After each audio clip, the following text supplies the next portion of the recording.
সিলেটে পাকিস্তান বধের উৎসব চলছিল। উঠছিলেন মুশফিক, বাইকে চড়ে আনন্দে ঘুরে বেড়াচ্ছিলেন শান্ত।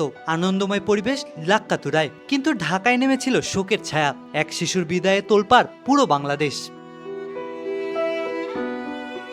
গণমাধ্যমে ছড়িয়ে পড়েছিল 7 বছরের শিশুর সাথে ঘটে যাওয়া পাশবিক নির্যাতনের ঘটনা।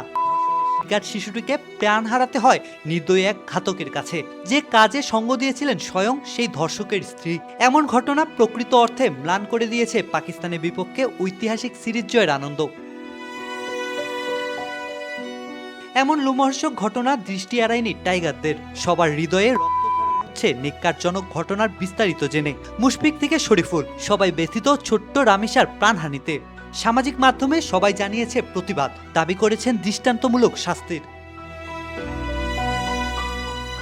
বর্তমান বিসিবির অভিভাবক ও সভাপতি তামিম ইকবাল ফেসবুক পোস্টে রামিসা হত্যার ঘটনার উদ্বেগ প্রকাশ করেছেন। চেয়েছেন ন্যায় বিচার, দ্রুত বিচার নিশ্চিতের পাশাপাশি শিশুদের নিরাপত্তার দিকেও বাড়তি গুরুত্ব দেওয়ার আহ্বান জানিয়েছেন। মুশফিকুর রহিমও ব্যথিত এই খবর শুনে সামাজিক মাধ্যমে হতাশা প্রকাশ করেছেন মিস্টার ডিপেন্ডেবল। লিখেছেন, রামিসার নিরাপত্তা, ভালোবাসা, সুরক্ষা প্রাপ্য ছিল, এমন ভয়াবহ নিষ্ঠুরতা কাম্য ছিল না। নিষ্পাপ রামিসার জন্য দ্রুত ও সঠিক বিচার চান মুশফিক। কোনো পরিবার যেন এমন যন্ত্রণা সহ্য করতে না হয় কামনা তার। শিশুদের বিরুদ্ধে অপরাধের সর্বোচ্চ শাস্তি হওয়া উচিত মনে করেন তারকাই ক্রিকেটার। লিটন দাসও নিজের ভাব প্রকাশ করেছেন সামাজিক মাধ্যমে। মেয়ের বাবা হিসেবে রামিসার ঘটনা মেনে নিতে পারছেন না এলকেডি।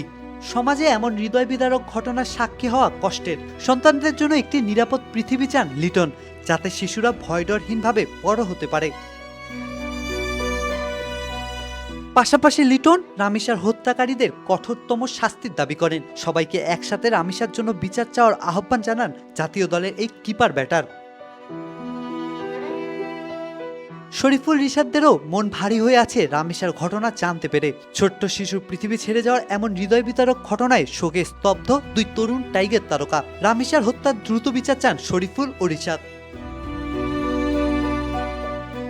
এই হৃদয় বিদারক ঘটনায় শোক ও ক্ষোভ ছড়িয়ে পড়েছে দেশ জুড়ে। সাধারণ মানুষ থেকে শুরু করে বিভিন্ন অঙ্গনের পরিচিত ব্যক্তিবর্গ জড়িতদের দৃষ্টান্তমূলক শাস্তি দাবি করেছেন সামাজিক মাধ্যমে।